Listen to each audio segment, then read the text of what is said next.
아멘. 오늘 하나님의 말씀, 하나님의 부르심이란 제목으로 말씀을 나눌게요. 말씀은 고린도전서 1장 26절로 29절 말씀인데요, 우리 같이 함께 믿음으로 선포하겠습니다. 시작. 형제들아, 너희를 부르심을 보라. 육체를 따라 지혜로운 자가 많지 아니하며 능한 자가 많지 아니하며 운벌 좋은 자가 많지 아니하도다. 그러나 하나님께서 세상의 미련한 것들을 택하사 지혜 있는 자들을 부끄럽게 하시려고 세상이 약한 것들을 택하사 강한 것들을 부끄럽게 하려 하시며, 하나님께서 세상의 천한 것들과 멸시받는 것들과 없는 것들을 택하사 있는 것들을 패하려 하시나니, 이는 아무 육체도 하나님 앞에서 자랑하지 못하게 하려 하심이라. 아멘. 이제 저를 주목해 주시기 바랍니다. 저를 봐주시기 바랍니다. 하나님의 부르심. 참 세상의 사회의 질서 안에서는 세상 그 위치에 맞는, 사회적 위치에 맞는 부르심의 자격이 있습니다. 예를 들면 경찰이라는 직업을 갖기 위해서는 아무나 하고 싶다고 들어갈 수 없어요. 경찰 시험을 합격해야 합니다. 필기를 봐야 되고 실기를 봐야 됩니다. 의사 선생님이 되고 싶어서 지원을 한다고 해서 모두가 되는 게 아닙니다. 의사 면허가 나올 때까지 훈련을 받아야 돼요. 배워야 됩니다. 여러분 각자의 전문 분야에 맞춰서 자격증을 요구하는 많은 분야들이 있죠. 자격증이 있다는 것은 그것이 나에게 그 실력으로 갖췄다는 것이 검증되는 것입니다. 자격증으로 검증을 하는 거죠. 여러분, 그렇다면 하나님의 부르심에 있어서 자격, 그 기준은 무엇일까요? 오늘 말씀에 보면, 자, 저를 봐주시기 바랍니다. 형제들아, 너희를 부르심을 보라. 하나님이 부르신 사람들을 보래요. 그 사람들은 육체를 따라 지혜로운 자가 많지 아니하며 능한 자가 많지 아니하며 문벌 좋은 자가 많지 아니하도다. 지혜로운 사람도 없대요. 능력, 권력 있는 사람도 없대요. 문벌, 그 좋은 가문에서 태어난 사람도 거의 없답니다. 그러나 하나님께서 세상에 미련한 것들을 택하사 지혜로운 자들을 부끄럽게 하려 하시고, 또 세상에 약한 것들을 택하사 강한 자들을 부끄럽게 하려 하신대요.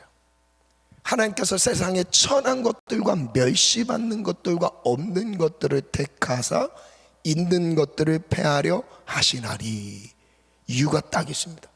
이는 아무 육체도, 그 어떤 사람도 하나님 앞에서 자랑하지 못하게 하려 하심이라. 자기 잘났다고 말할 수 없도록 그들을 부끄럽게 하시려고, 약하고 천하고 힘없고 부족하고 가난하고 참 환경으로 보면 열등감에 시달릴 수밖에 없는 사람을 주님이 주목해서 부르신대요.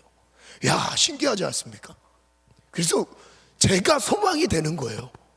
여러분, 우리가 소망이 되는 겁니다. 다들 실력이 있으셔서 아멘 안 하시는구나. 애매해서 우리 문벌 좋은데 걱정이네, 이런 분위기예요? 아니시죠?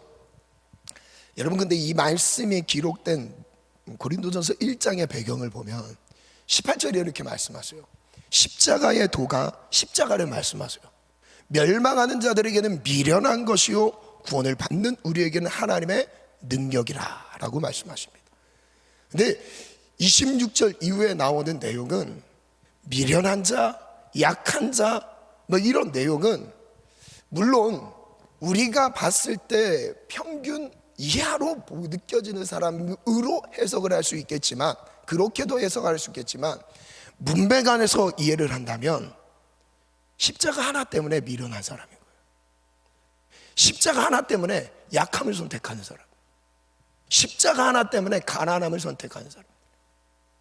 잘 보세요. 십자가의 도가 멸망하는 자들에게는 미련한 것이나 구원을 얻는 구원받는 우리에게는 하나님의 능력이 됨이라 라고 말씀하시고, 유대인은 표적을 구하고 헬라인은 지혜를 찾으나 우리는 십자가에 못 박힌 그리스도를 전하니. 아멘. 사람들은 예수님을 통해서 능력을 구한대요. 사람들은 예수님을 통해서 지혜를 얻고자 한대요. 사람들은 무엇인가 하나님을 믿음을 통해서 이 땅에 어떻게 하면 잘 먹고 잘 살까를 고민하면서 하나님께 기도한대요. 그런데 하나님이 우리에게 주시는 건 뭐래요? 십자가래요. 십자가. 유대인은 표적을 구하고 헬라인은 지혜를 찾으나 우리는 십자가에 못 박힌 그리스도를 전하니. 아멘. 유대인에게는 거리끼는 것이고 이방인에게는 미련한 것이로되 오직, 그 다음 중에 부르짖어를 따라서 오직 부르심을 입은 자들에게는 유대인이나 헬라인이나 그리스도는 하나님의 능력이요 하나님의 지혜니라. 여러분, 예수 그리스도가 내 삶의 능력이십니까? 아멘. 정말 능력 맞으십니까? 아멘. 예수 그리스도를 아는 것이 지혜 맞으십니까? 아멘. 여러분, 세상이 봤을 때 예수를 믿고 따라가는 게 미련한 거래요. 또라이래요. 그 시간에 세상으로 뭔가를 갖추라고 말합니다. 현실적으로 효율성이 없다고 말해요. 그래서 예수님을 선택 안 해요. 그 예수님을 믿는다고 해도 이 현실적인 가치 기준 안에서 도움이 될 만한 것들을 찾고 있죠. 여러분, 그게 아니에요. 실제입니다. 그리스도는 하나님의 능력이요 하나님의 지혜니라. 아멘. 그래서 하나님의 어리석음이 사람보다 지혜롭고 하나님의 약하심이 사람보다 강하니라. 그 다음에 나오는 말씀이 오늘 본문이에요. 형제들아, 너희를 부르심을 보라. 육체를 따라 지혜로운 자가 많지 않다. 그 세 가지를 한번 띄워주시겠어요? 하나님의 부르심 받은 사람의 그 특징. 첫 번째, 똑똑한 사람이 적다. 똑똑한 사람이 적다. 두 번째, 권력을 가진 사람이 적다. 권력은 가진 사람 적다. 세 번째, 가문이 훌륭한 사람이 적다. 세 번역으로 한번 띄워주시겠어요? 26절 시작.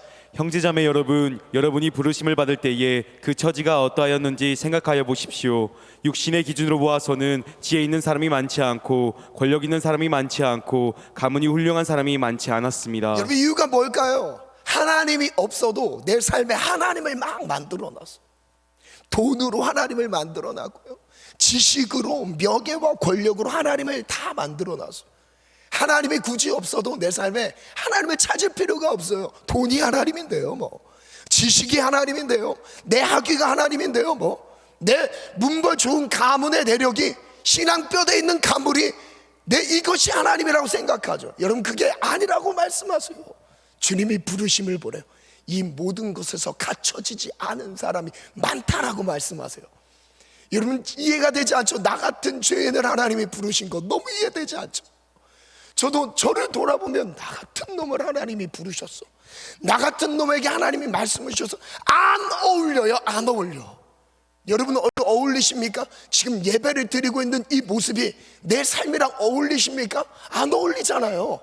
한 주만 해도 쓰러지고 넘어지고 수많은 오염된 생각 가운데 허우적대지 않았습니까? 우린 안 어울려요. 그런데 주님이 부르셨어요. 아멘. 잘나서 부르신 게 아닙니다.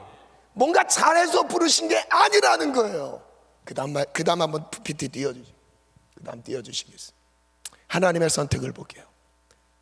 1번 시작. 똑똑한 사람보다 어리석은 사람을 선택하신다. 2번. 강한 사람보다 연약한 사람을 선택하신다. 3번. 부자보다 가난한 사람을 선택하신다. 그래서 위로가 되는 거죠. 아멘. 하나님의 일을 잘하는 사람을 부르시는 게 아니다.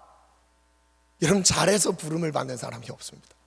잘해서 부름을 받는 거라면 저 먼저 여기서 마이크 내려놓고 나가야 돼요. 잘해서, 말 잘해서, 강연 잘해서 쓰는 사람이 없습니다. 하나님은 잘하는 사람을 부르는 게 아니라 한 가지예요. 순종하는 사람 찾고 계셔요. 아멘. 순종하는 사람. 아멘. 순종의 원리다. 순종하는 사람에게 큰 일을 맡기신다. 여러분, 어떤 자격 조건이 주어지지 않았다 할지라도 흙수저라는 타령, 청년들은 암울한 세상 속에 산다고 얘기합니다. 집 한 채 마련하기, 안 마련하면 되지 뭐, 그까지 있고, 그렇지 않습니까? 천국에 집 있으면 되는 거 아닌가요? 아니에요? 집한채 뭐하러 만들어요? 어차피 죽으면 놓고 가는데. 천국에 우리의 영원히 사라지지 않는 집이 있으면 되는 거 아닙니까? 아멘. 아멘 아멘. 아멘. 여러분, 우리가 사는 믿음의 삶이 우리가 스스로 내 자격을 계속 따져 묻잖아요. 그러면 세상과 계속 비교합니까? 잘하는 사람과 하나, 잘난 사람과 하나, 좋은 환경에 있는 사람과 하나. 여러분, 열악한 환경 자체가 우리에게 무기가 되는 거예요. 아멘. 아멘. 아멘. 저를 따라 선포합니다. 열악한 환경이 나에게 무기다. 왜냐하면 하나님이 하나님 되심을 더 분명하게 나타낼 수 있기 때문이다. 아멘. 그래서 감사의 이유가 더 많이 생기는 거예요. 아멘. 이거 없어, 더 감사. 이거 없어, 더 감사. 빚이 많아, 더 감사. 힘이 없어, 더 감사. 내 몸이 연약해, 더 감사. 하나님의 하나님 되심을 더 분명하게 드러낼 수 있는 절호의 기회가 지금이시라. 아멘. 저를 따라 선포합니다. 연약함을 사랑합니다. 십자가를 사랑합니다. 여러분, 그래서 십자가를 바라보는 사람들은 연약함을 자랑할 줄 아는 사람이에요. 수치로 여기지 않습니다. 예수님 바라보는 사람은 연약함을 수치로 여기지 않으세요. 오히려 그것을 자랑하며 무기 삼아요. 나는 예수의 길을 따라가고 있습니다. 나는 예수님을 닮았습니다. 아멘. 나는 십자가의 길을 가고 있습니다. 아멘. 할렐루야. 아멘. 한 인물을 소개해 드리려고 합니다. 그 인물은 바로 모세인데요. 왜 하나님은 사람이 보기에 어리석은 선택을 하실까라는 질문이에요. 말씀 띄워주실래요? 29절 시작. 이는 아무 육체도 하나님 앞에서 자랑하지 못하게 하려 하심이라. 하나님의 의도는 바로 이거예요. 그 누구도 자랑하지 못하리라. 여러분, 시험이 내 뜻대로 혹시 안 됐어요? 주님이 일하실 때예요. 할렐루야. 내 잘난 맛에 살 때가 아니라 주님이 일하실 때, 그것마저도 영광. 잘 돼도 주님이 하셨으니 영광. 할렐루야. 그래서 마귀가 틈을 못합니다. 믿음의 사람들에게. 여러분, 하나님의 부르심 세 가지 주제를 오늘 나눌 건데 한번 볼게요. 하나님의 부르심, 첫 번째는 부르심의 자격이에요. 자격이 무엇인가 궁금하시죠? 궁금하다고 해주시면 안 될까요? 궁금하시죠? 아멘. 두 번째, 부르심의 시기, 그때는 언제일까? 여러분 궁금하죠? 아멘. 네. 세 번째, 부르심의 목적, 그럼 불러서 뭘 하실까? 한번 그걸 볼게요. 첫 번째, 부르심의 자격. 부르심의 자격, 권리를 포기하라. 질문을 가져봤습니다. 왜 하나님은 늙고 쇠약한 모세를 부르셨을까? 많고 많은 사람 중에 모세를 부르시죠. 그리고 모세의 인생을 하나님이 택하셨다고 그 모세의 인생을 택하셨다고 생각하면 40이라는 왕성한 힘이 있을 때의 그때와 80이라는 노년과 여러분 언제 부르는 게 더 좋을까요? 당연히 젊을 때죠. 그런데 참 이상합니다. 하나님은 모세를 늙은 나이 80에 부르십니다. 80. 그러면 왜 하나님이 그렇게 하셨을까 보는 거예요. 그리고 이 질문을 내 삶에 적용해 볼게요. 그럼 나는 80에 쓰임 받겠다 이러면 안 돼요. 저는 80에 리더 신청하겠습니다 이러면 안 돼요. 이거 곤란해요. 이거는 안 돼요. 이건 안 돼요. 그거 아닙니다. 잘못 적용할까 봐 말하는 거예요. 자, 그 질문 다시 띄워주시겠어요? 왜 아무것도 할 수 없는 나를 부르셨을까요?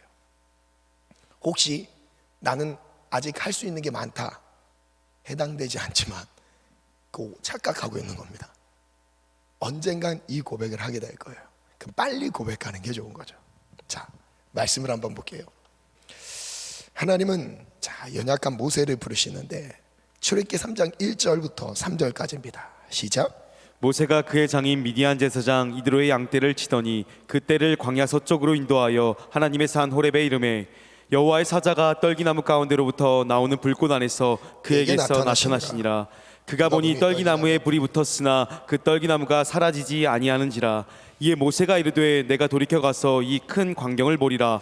떨기나무가 어찌하여 타지 아니하는고 하니 그때에 모세가 하나님의 부르심을 받는 장면인데요. 지금 모세는 1절 띄워주시. 1절에 보니까 뭘 하고 있어요? 모세의 직업, 모세의 일상은 양떼를 치는 일. 모세는 목자입니다. 목자예요. 양을 치고 있어요. 근데 그때 그 양을 치고 있는 위치가 어디냐 보니까 광야 서쪽으로 인도하여. 광야입니다. 광야면 사람이 있습니까? 아무도 없는 것이에요. 그냥 양들만 먹이기 위해 가고 있는 거예요. 양을 치기 위해 가고 있는 것. 무엇을 느낄 수 있을까요? 왕자의 아들로 자랐습니다. 40년 동안 왕궁에 있었어요. 그게 모세의 삶이었습니다. 그런데 하나님이 몰아내시니까 이제 40년 동안 광야에서 양떼를 치고 있는 삶이었던 거예요. 그때 2절에 보니까 여호와의 사자가 떨기나무 가운데로 나타나셨어요. 불꽃 안에서 나타나시고 말씀하십니다. 이 당시 광야에서 떨기나무라는 것은요, 광야의 떨기나무는 바싹 마르면 뿌리가 약해져서 바람에 굴러다닙니다. 돌에 반사되면서 햇빛에 의해 쉽게 불이 붙는 상황이에요. 그런데 지금 모세가 주목하고 있는 이 떨기나무는 상태가 어때요? 불이 붙긴 했지만 사라지지 않는 거예요.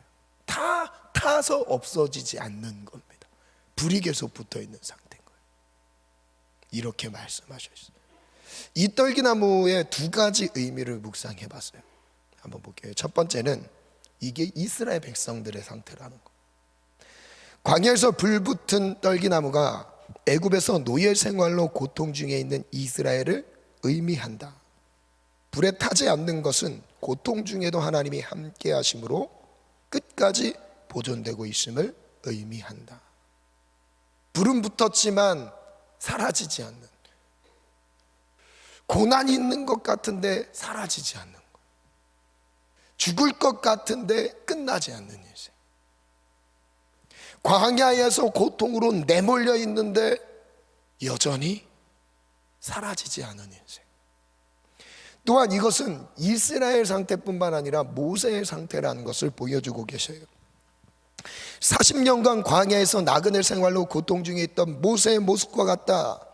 나그네 생활 중에서도 하나님이 함께 하셔서 도우셨다는 것을 의미한다. 즉 모세의 그 상태는 하나님이 40년 동안 더 기다리게 하셨던 이유가 있어요. 이스라엘 백성의 상황과 똑같은 처지로 주님 몰아가셨어요. 그러면 무슨 뜻이냐? 모세가 지금 40년 광야 생활하는 것과 애굽에서 포로 종살이하고 있는 이스라엘 백성들의 상태와 연결되어 있습니다. 연결되어 있어요.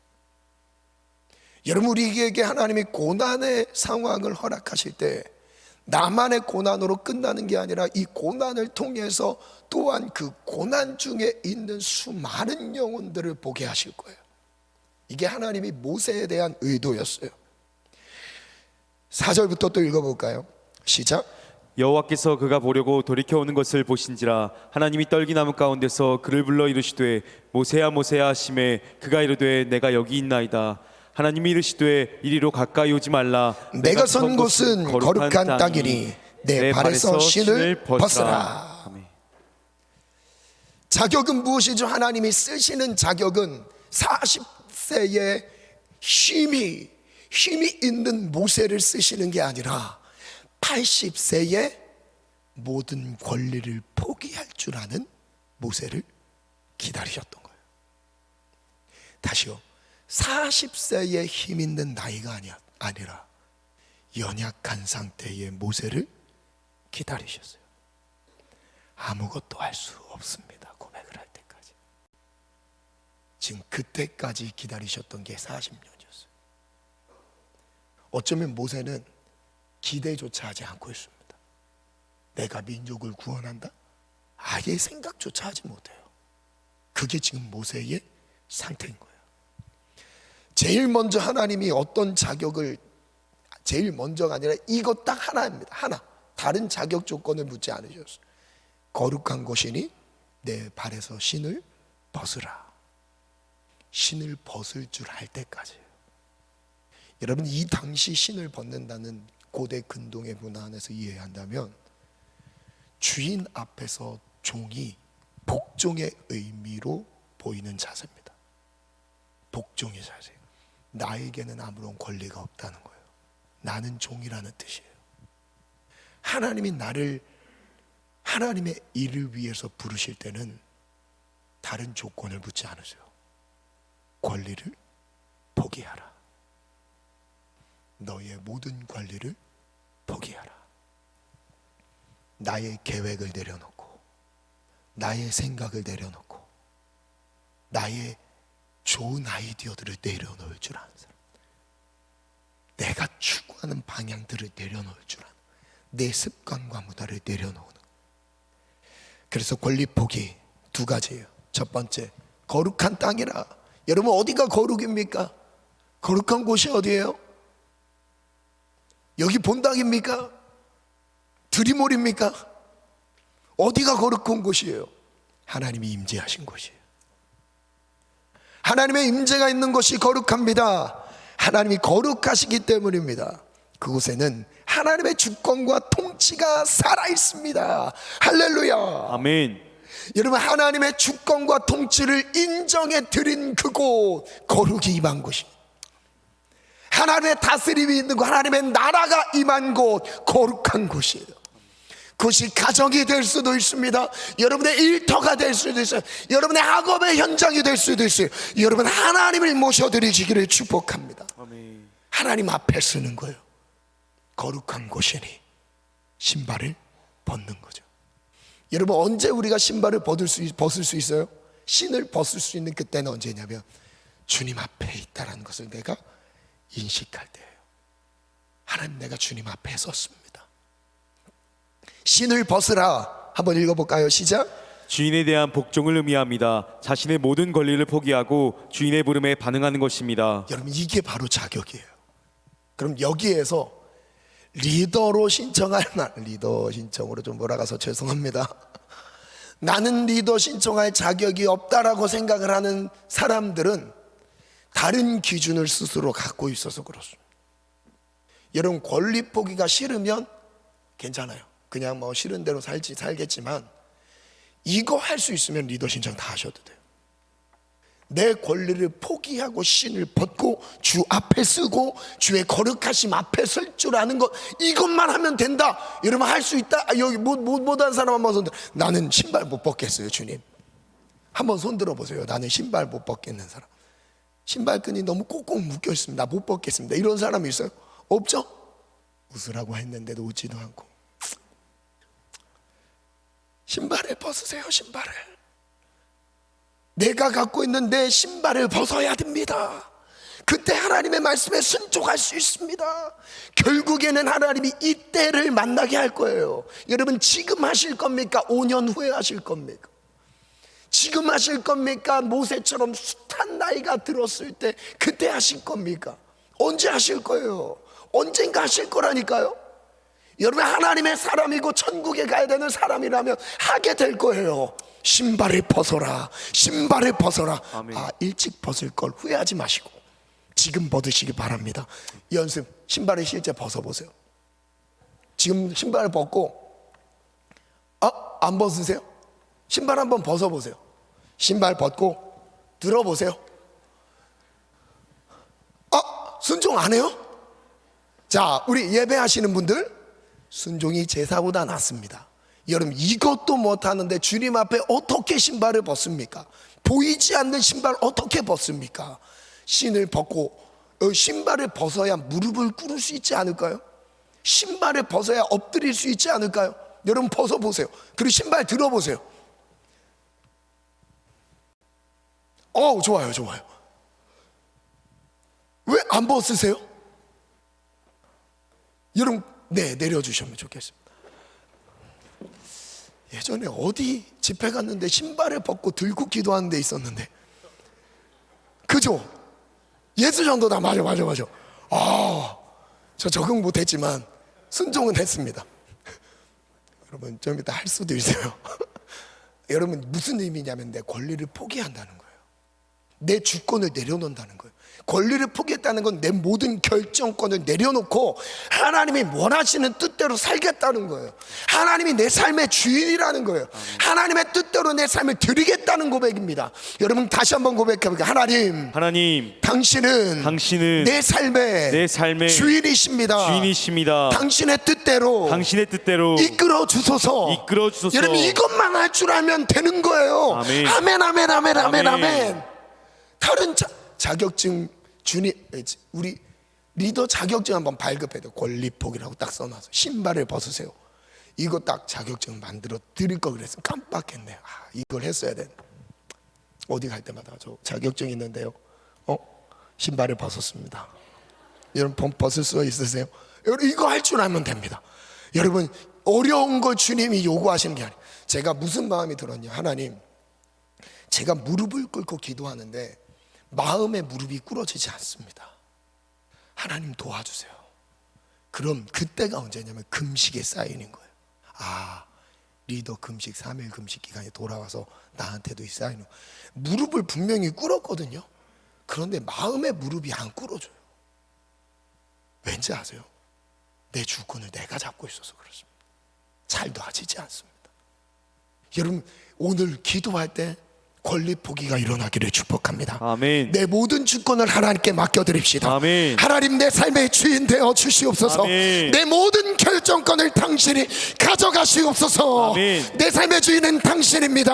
아멘. 할렐루야. 아멘. 두 번째, 부르심의 시기가 언제인가 볼게요. 그 시기는, 부르심의 시기, 하나님이 언제 부르시는가? 고통을 보고 계신다. 하나님은 모세를 언제 부르셨는가? 하나님은 또한 우리를 언제 부르실까? 하나님이 나를 부르실 때는 언제인가? 그 상황을 볼게요. 3장 6절부터 보겠습니다. 함께 읽습니다. 시작. 또 이르시되 나는 내 조상의 하나님이니 아브라함의 하나님, 이삭의 하나님, 야곱의 하나님이라. 모세가 하나님 배웠기를 두려워하여 얼굴을 가리매 여호와께서 이르시되 내가 애굽에 있는 내 백성의 고통을 분명히 무엇을 보고. 보셨대요? 백성의 고통을 보셨다. 그것을 분명히 보고 모세를 부르신 거예요. 그러니까 모세를 부르는 것 자체가 목적이 아니라 그 부르게 되는 동기가 어디에 있다고요? 고통을 보시고. 여기서 끝나지 않습니다. 그들이 그들의 감독자로 말미암아 부르짖음을 듣고 그 근심을 알고. 하나님은 지금 어디에 주목하고 계시냐면 세상적으로 잘 살고 잘 먹고 사는 사람들에게 주목하고 계시는 게 아니라 고통 중에 거하는 영혼에게 주목하고 계세요. 고통 중에 거하는 영혼에게 주목하고 계세요. 아멘. 아멘. 하나님은 이스라엘 백성들의 고통을 보고 부르짖음에 듣고 계십니다. 이 전장에도 이렇게 나와요. 23절, 2장 23절인데요. 함께 읽습니다. 시작. 여러 해 후에 애굽 왕은 죽었고 이스라엘 자손은 고된 노동으로 말미암아 탄식하며 이스라엘 부르짖으니. 백성들이 어떤 상태였나? 애굽 430년이 다 차갈 때, 그때의 상태를 말해요. 애굽의 포로 생활 시작할 때가 아니라 수많은 시간이 이제 누적이 됐습니다. 쌓였어요. 이제 하나님의 때가 되어가는데, 그때가 보통 언제냐? 고통의 최고조에 달할 때예요. 하나님이 언제 나를 만나 주시는가? 언제? 고통이 가장 극한 상황인 거. 대부분 그렇습니다. 그 고된 고통으로 말미암아 부르짖는 소리가 하나님께 상달된지라.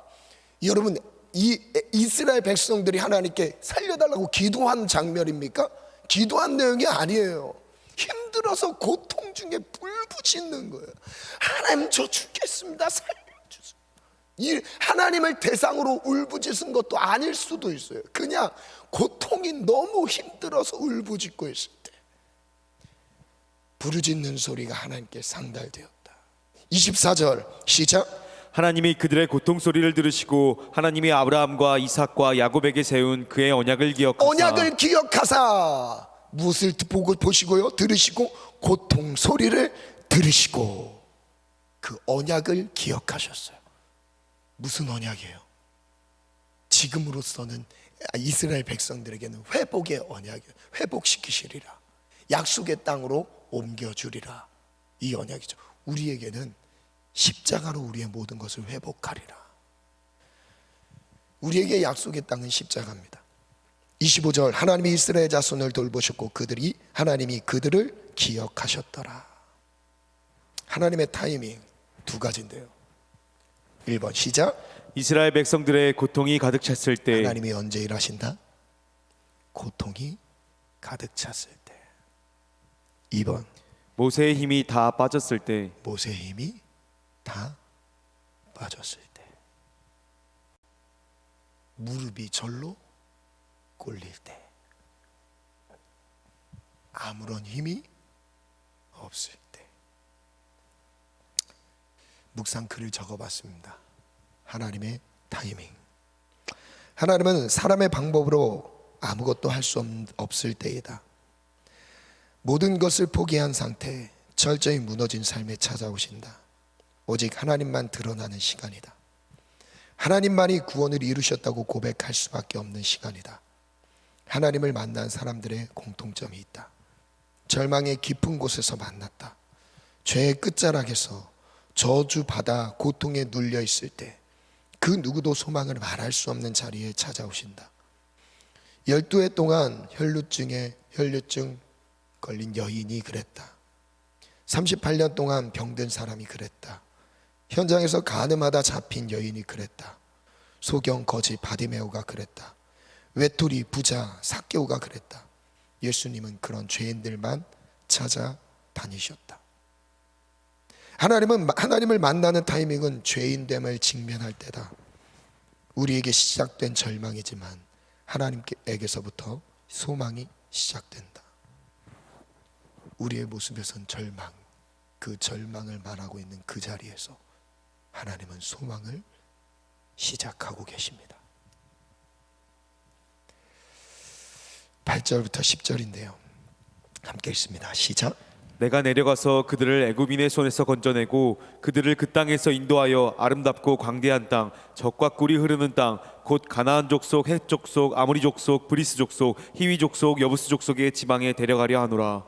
이제 가라. 이스라엘 자손의 부르짖음이 내게 달하고 애굽 사람이 그들을 괴롭히는 학대도 내가 보았으니 이제 내가 너를 바로에게 보내어 너에게 내 백성 이스라엘 자손을 애굽에서 인도하여 내게 하리라. 하나님이 어떤 구원을 약속하셨어요?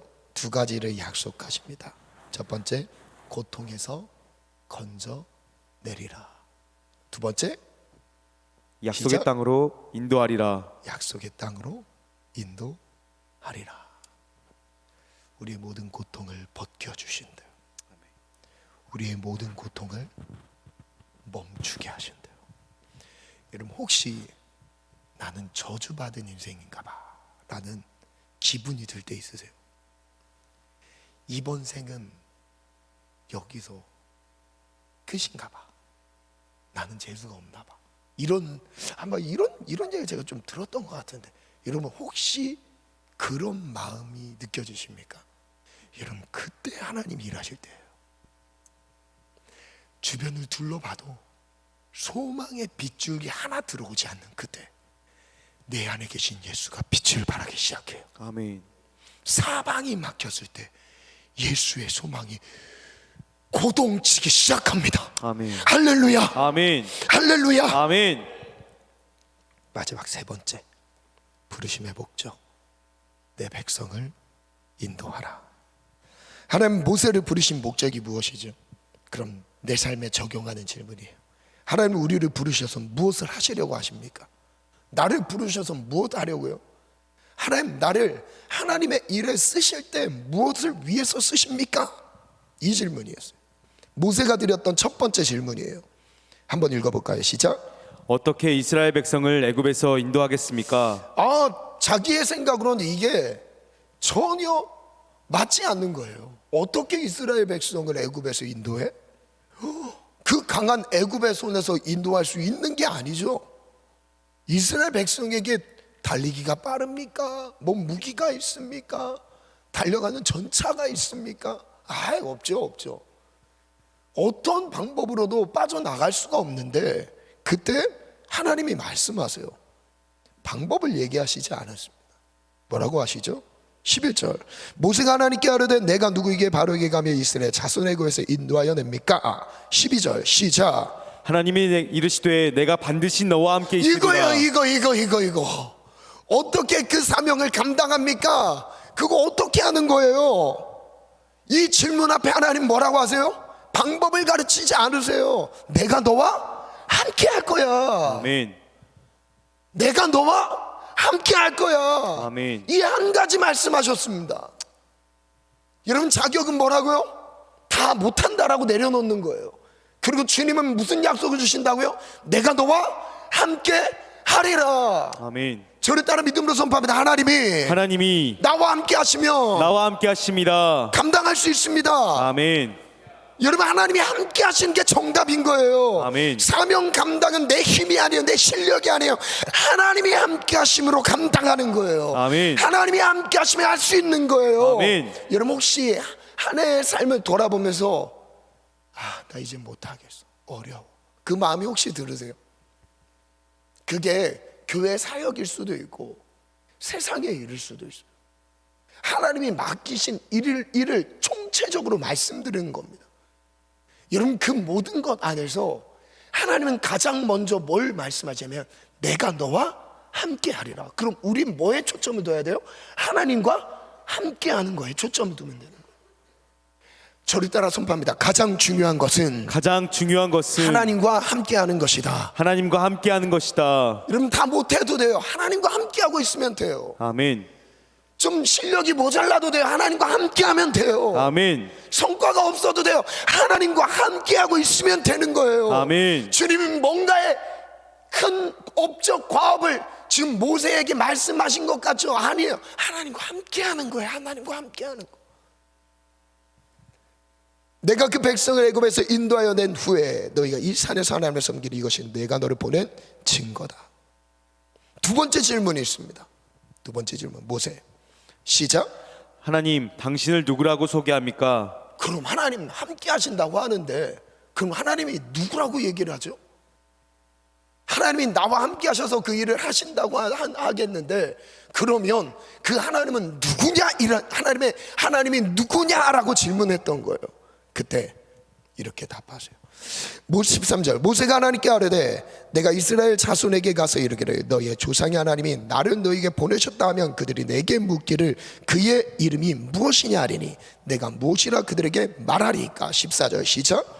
하나님이 모세에게 이르시되 나는 스스로 있는 자이니라. 또 이르시되 너는 이스라엘 자손에게 이같이 이르기를 스스로 있는 자가 나를 너희에게 보내셨다 하라. 자, 나는 스스로 있는 자니라. 스스로 있는 자가 나를 너희에게 보내셨다 하라. 하나님 자기 소개를 이렇게 하셨어요.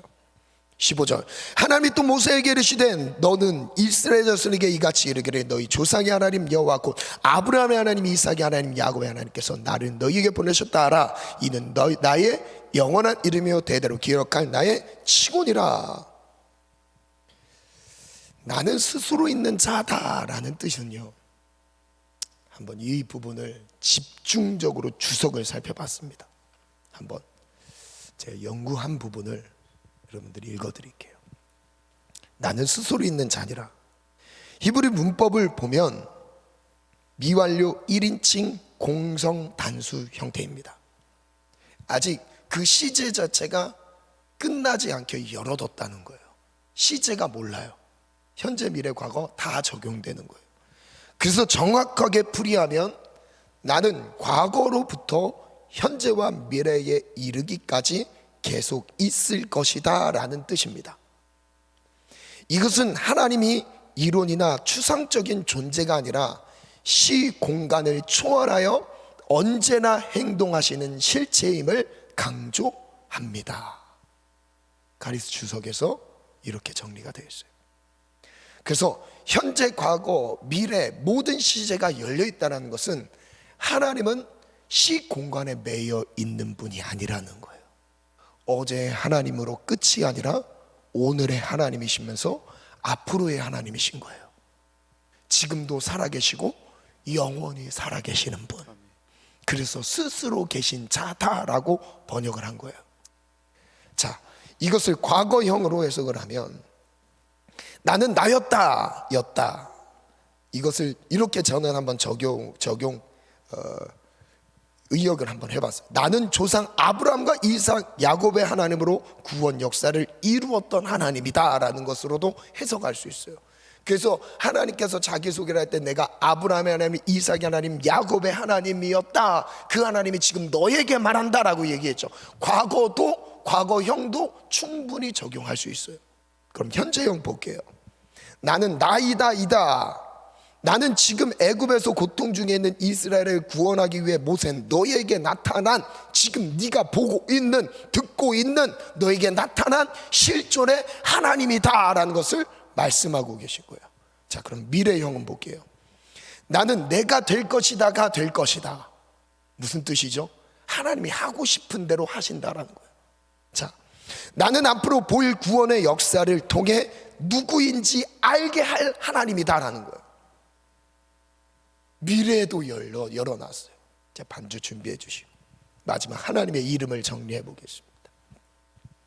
하나님의 이름, 히브리어의 미완료 형태는 과거, 현재, 미래로 자유롭게 해석할 수 있습니다. 지금 우리가 읽는 개역 개정은 현재형으로 번역을 한 거예요. 그런데 현재형의 번역도 틀리는 게 아니지만 히브리 유대 문화로 적용했을 때 더 가까운 건 미래형입니다. 즉 하나님의 이름은 시제에 갇혀 있지 않고 처음 창세부터 영원까지 영존하시는 분입니다. 개역 개정 성경은 지금 우리가 읽는 성경이에요. 현재 시제를 선택해서 나는 스스로 있는 자, I am who I am이죠. 이렇게 번역했습니다. 하지만 유대교의 전통적인 영어 번역은 히브리어 동사 to be의 현재 시제가 없습니다. 히브리어에서 번역을 할 때 to be, 이 시제, 현재 시제 자체가 없어요. 여기는 히브리어에서는 영어로 번역할 때 미래형으로 번역을 해요. 그래서 미래형 번역을 선호하죠. 해석한다면 어떤 해석이죠? 나는 내가 되고자 하는 대로 되는 자, 이런 뜻이죠. 그래서 이걸 조금 더 쉽게 풀어봤어요. 나는 내가 어떤 존재가 될 것인지는 내가 하는 일로 나타낼 것이다 라는 하나님의 앞으로 가지고 있는 의지를 반영하고 있는 거예요. 하나님의 의지, 지금 현재가 중요한 게 아니라 지금 미래형 하나님의 역사를 계속 강조하고 있는 거예요. 이스라엘 백성들에게 구원 역사 10가지 재앙을 통해서 홍해를 가르치고 이스라엘 백성들을 출애굽하실 역사를 이 지금 모세와 대화 가운데 아직 나타나진 않았지만 나타날 것을 예표하면서 예고하면서 지금 하나님 자신을 설명하고 있던 거였어요.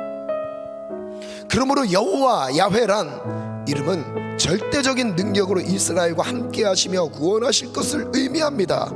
고통에 부르짖고 있는 이스라엘 백성들을 반드시 구원하실 하나님의 의지가 담겨 있습니다. 하나님의 의지가 담겨 있다. 내 삶을 향한 하나님의 의지와 계획이 담겨 있다. 여러분, 이것을 기대하고 붙잡는 거예요. 아멘. 하나님이 나를 부르신 목적이 무엇이라고요?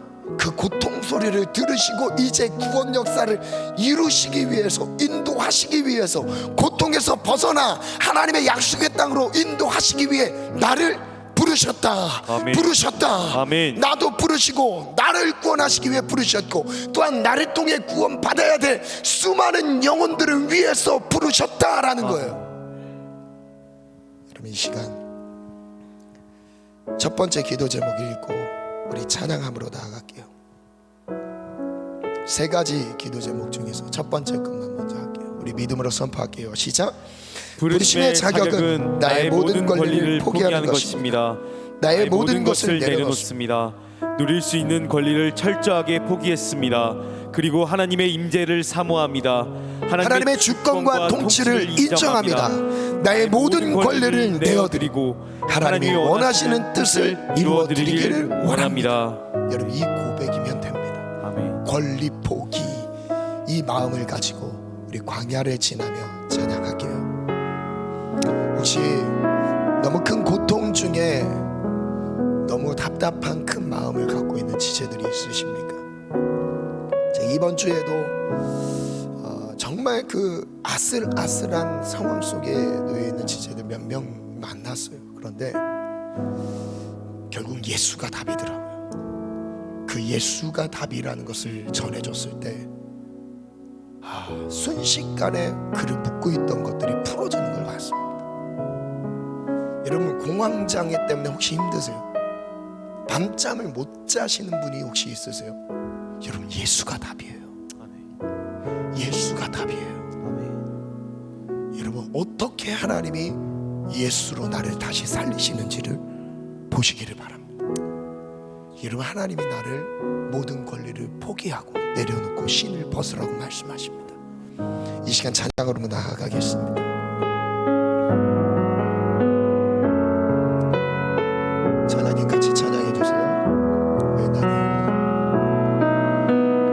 나를 깊은 어둠 속에 홀로 두시는지, 어두운 밤은 왜 그리 길었는지,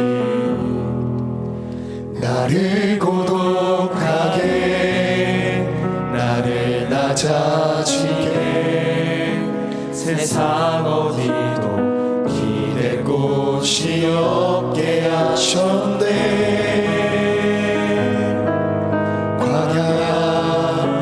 광야에서 우리 다시 한번 찬양할 때 모세가 80세에 양을 치고 있던 모습, 광야에서 양을 치고 있던 모습을 한번 나의 모습이라 생각하며 이 찬양을 고백해 보셨으면 좋겠어요. 아무것도 할 수 없습니다. 주님, 모든 것을 내려놓고 싶습니다. 주님, 나 지쳤습니다. 나도 아무것도 다 하기 싫습니다. 이런 그 마음으로 하나님 고백하셨대요. 우리 다시 한번 고백할게요. 왜 나를 깊은 어둠 속에 홀로 두시는지, 어두운 밤은 왜 그리 길었는지, 나를 고독하게, 나를 낮아지게, 세상 어디도 기댈 곳이 없게 하셨네.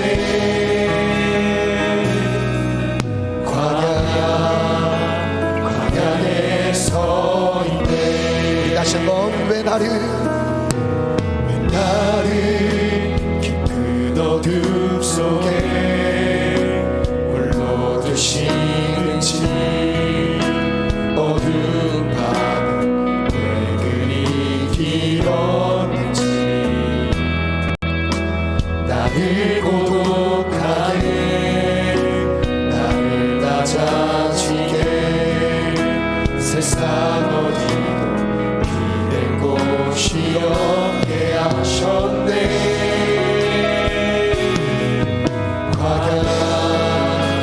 광야에 서 있네. 주님 맘대 도움이 되시고, 주님 맘대 빛이 되시는, 주님 맘대 친구 되시는 광야.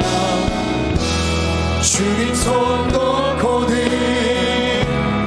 하루도 살 수 없는 곳, 광야.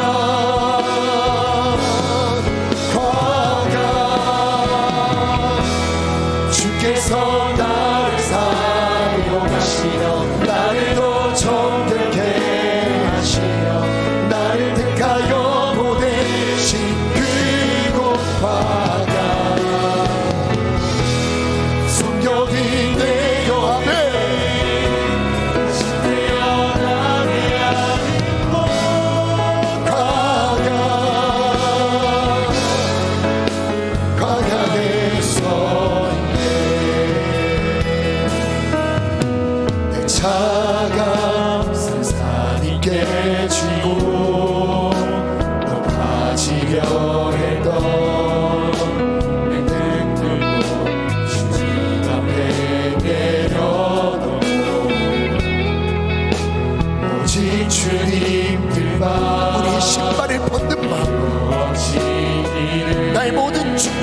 있는지 하나님 가져가시옵소서. 시기를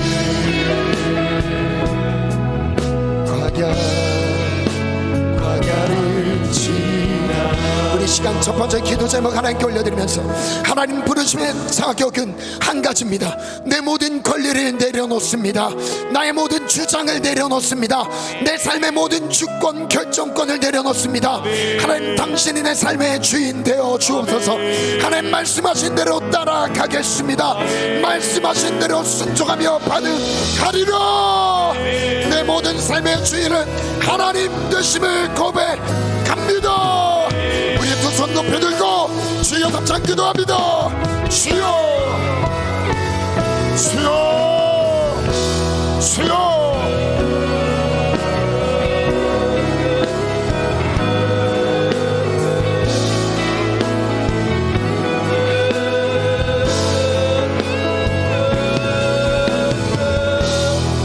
거룩한 곳이니 내 발에서 신을 벗으라. 내 발에서 신을 벗으라. 내 발에서 신을 벗으라. 내 모든 결정권을 내려놓으라. 나는 하나님의 종이라. 나는 하나님의 부름을 받고 나아가리라. 주여,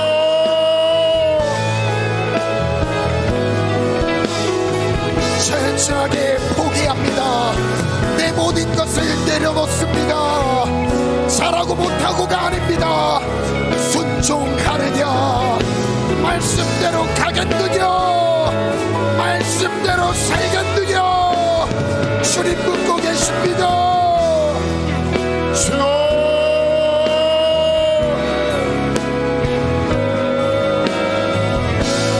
철저한 자기 포기, 권리 포기, 내 모든 권리를 내려놓습니다.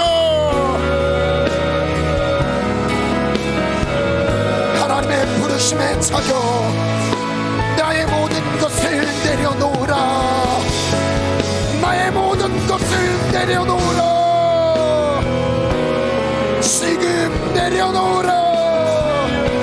아무것도 할 수 없는 모세를 부르십니다. 주여,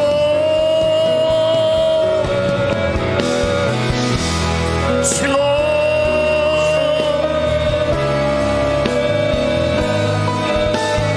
내려놓으라. 권리 포기, 권리 포기, 권리 포기. 부르심은 권리 포기라. 모든 것을 내려놓으라. 말씀을 듣고 따르라.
함께 믿음으로 선포하겠습니다.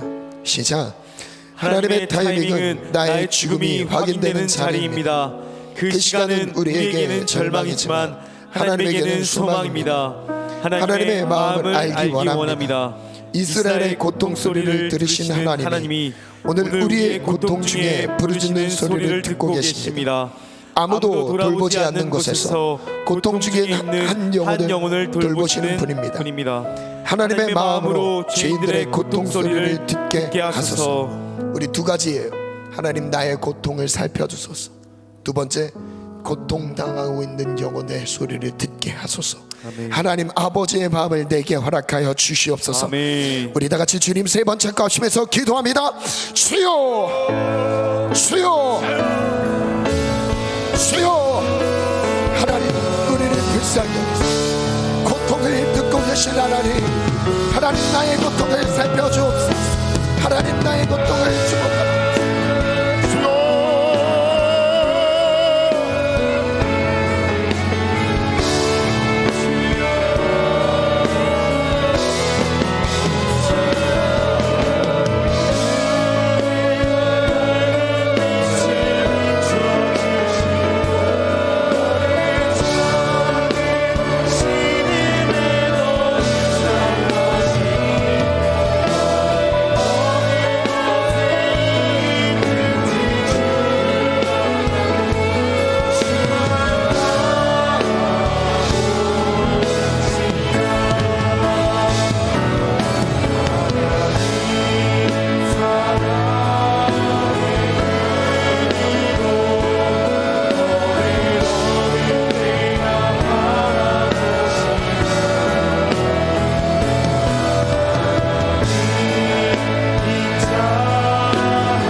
나를 고통에서 벗어나게 하소서. 주여.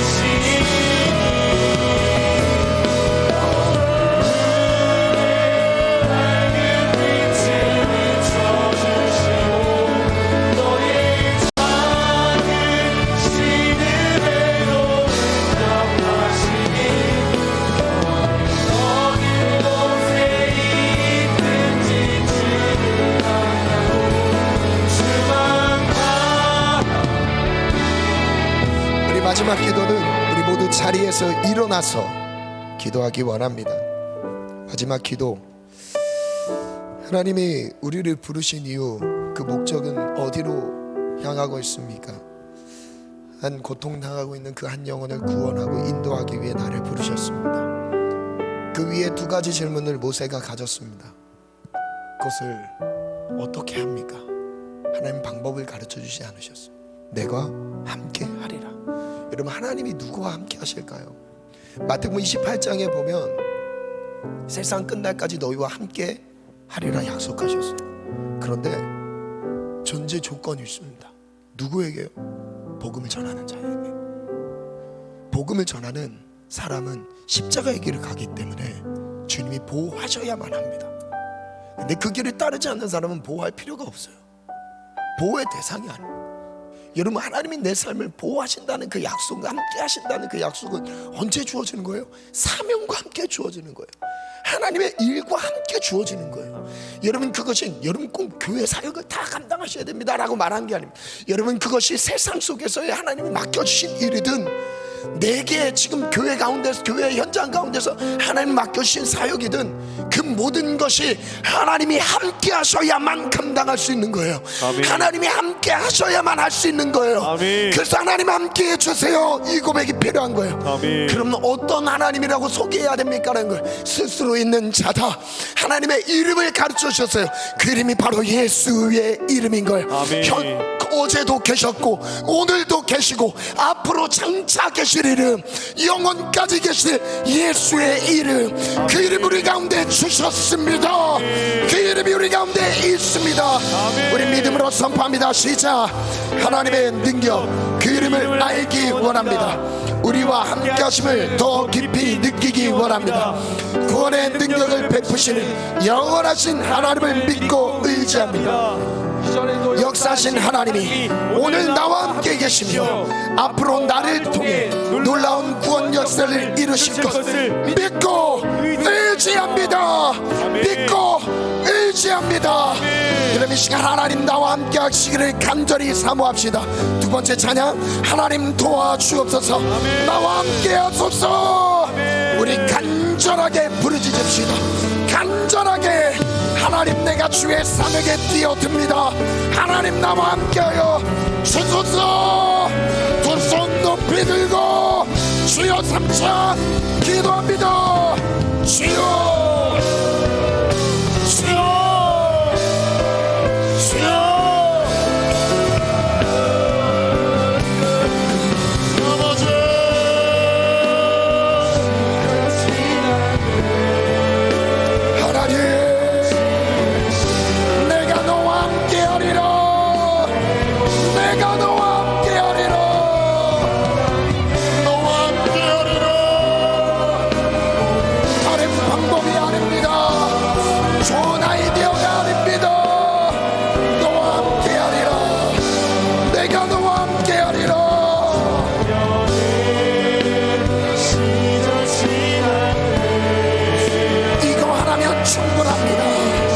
십자가의 길을 따르는 자들과 하나님이 함께 하시리라.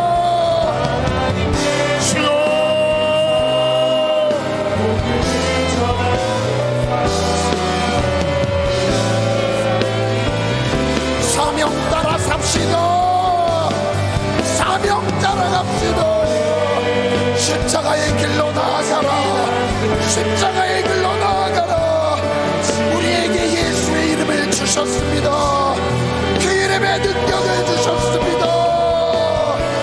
어제도 계셨던 이름, 지금도 계시고 장차 계실 이름, 예수 그리스도.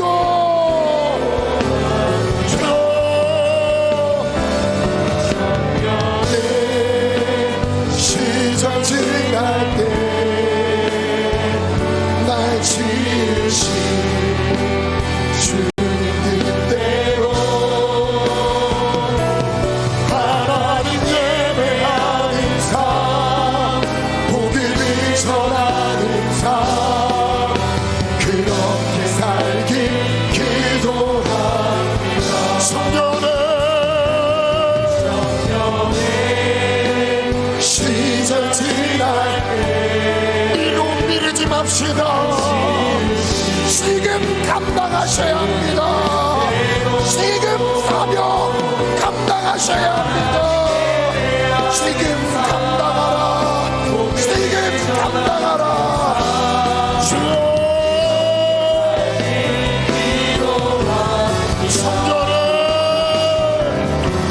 성령의 시절 지날 때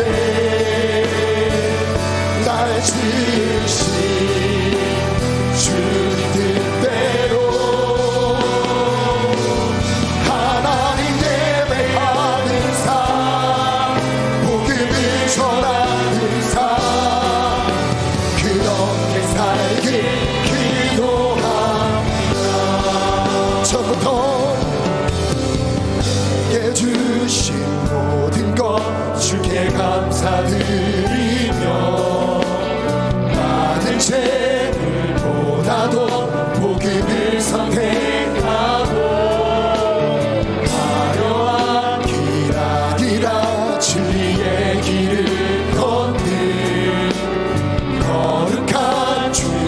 예수의 청년 되게 하소서.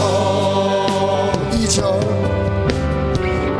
우리로 얻은 복은 당당히 포기하고 하나님 보시기에 정결한 그릇 되어 이 땅에 날 보내신 하나님의 뜻대로 주형과 감사는 청년 되게 하소서. 때론 연약해져도 다가가게 하소서. 세상 어방 파도에 낙심하게 하소서.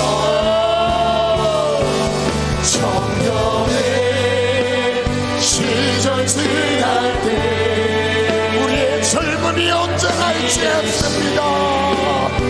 빠르게 지나갑니다. 하나님 예배하는 삶, 복음을 전하는 삶, 그렇게 살길 기도. 3절입니다. 내 길을 내려놓고 예수의 이름 들고 모든 세상 속에서 작은 생명빛 되어 전하보다 소중한 한 영혼 살리는 삶, 예수님 안에 청년 되게 하소서. 때론 연약해져도 다가가게 하소서. 세상 어방 파도에 낙심하게 하소서. 청년의 시절 지날 때 날 지으신 내가 너를 지려가요 불렀노라. 너는 내 것이라. 나의 영광을 위하여 불렀노라. 내가 너와 함께하리라. 때론 연약해져도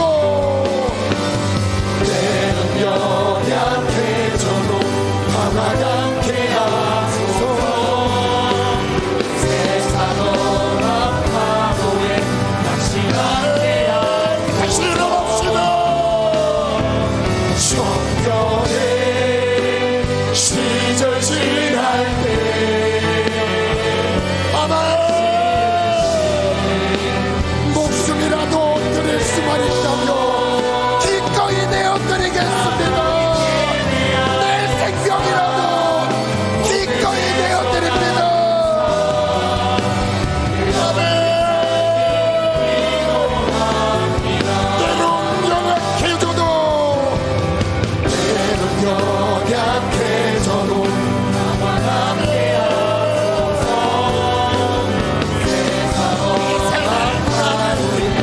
내 전 삶을 위해 쓰네. 청년의 시절 지날 때 날 지으신 주님 뜻대로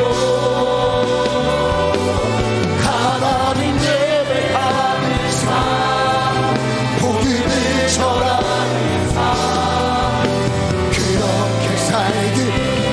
청년의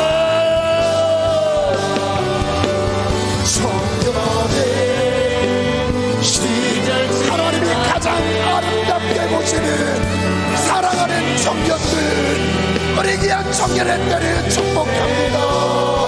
하나님께 드려라. 아멘. 복음을 전하는 삶, 그렇게 살길 기도. 우리 마지막 청년의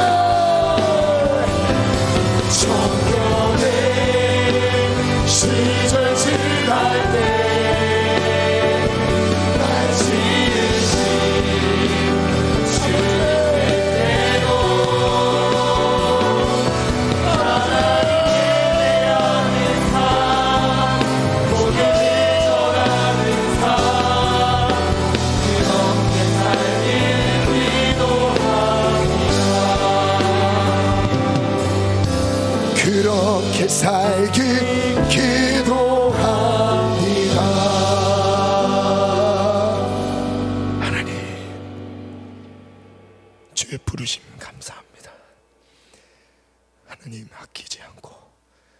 전부를 드려 예수 따르게 하시고 내 목숨이라도 드릴 수만 있다면 하나님 받으시옵소서. 하나님 아무것도 할 수 있는 게 없습니다. 나의 모든 권리를 포기합니다. 주님 사랑합니다. 주님 나를 사용하소서. 주님 우리를 사용하소서. 주님 십자가의 길 위에 있게 하소서. 예수의 이름 붙들고 따라가게 하소서. 나와 함께 하시는 약속 의지하여 가게 하소서. 예수님 이름으로 기도합니다.